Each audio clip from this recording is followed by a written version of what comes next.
So in this video, I'm going to explain the process behind lost wax casting for a ring. So in art, I got this mold and I had to use a sandpaper that was wrapped around a dowel to do the sizing. So as I was saying, to figure out the size of it so that it fits on your finger, you have like a sandpaper that's wrapped around a dowel, and you have to keep going in and sanding like this. Okay, let's not use. Don't get whatever. So I have to take the dowel and go.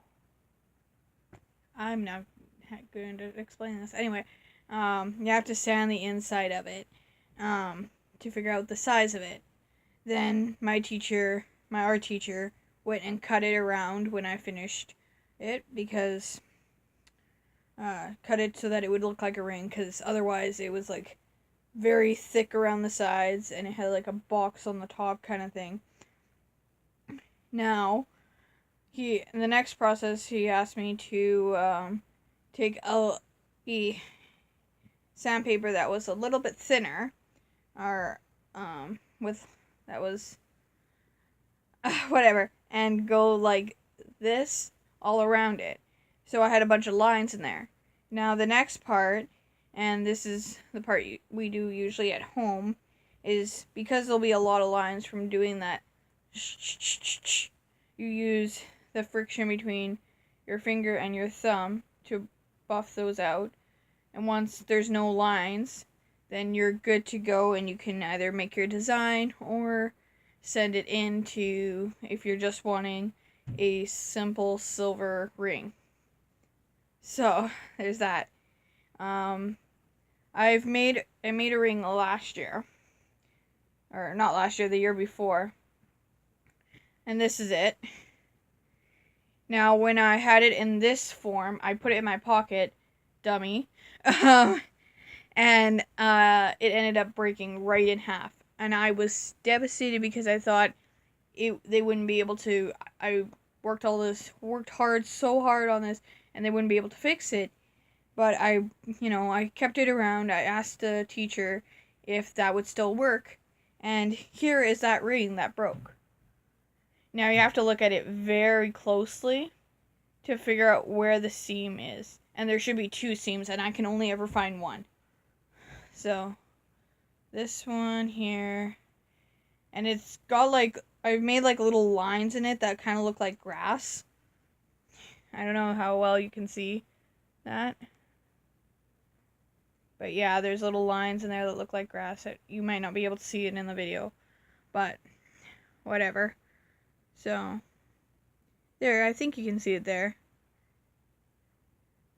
Little lines that look like grass in there. So that's how I did that one. This one, I'm going to keep it mostly silver, but I'm going to put my birthstone on it, because they can do that.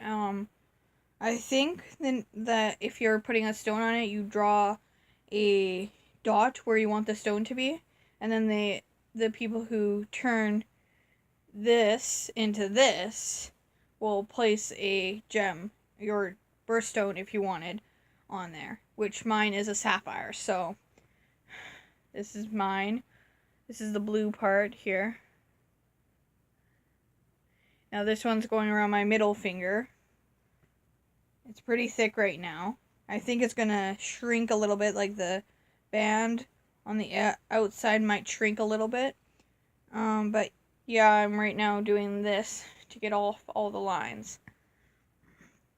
And I've gotten off most of them. So you take this one home, because this part home, because you can do it while you're binge watching something on Netflix or on YouTube or whatever. And you just do this until you don't see any more lines, and it's all blue without any white lines. Now my lines are very faint, so they're not going to show up in the camera. But yeah, this is this.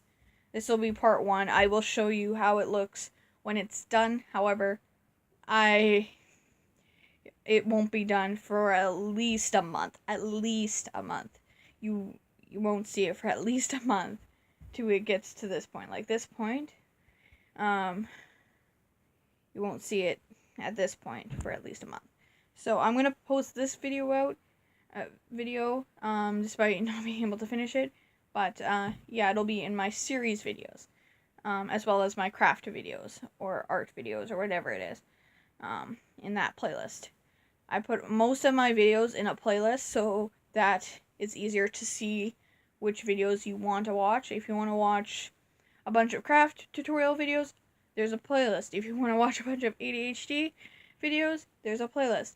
I do that because when I go on to subscriber or YouTubers, I like to go into their playlist and look for a playlist of videos that would interest me. So that's why I make a playlist of different videos. So that's how it works.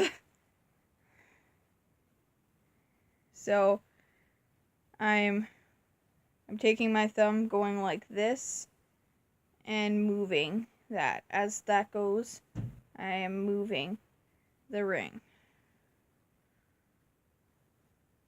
Now it actually hurts your thumb a little bit. After a while, your thumb will get a little bit sore, so you change hands. And your other hand probably won't go as fast because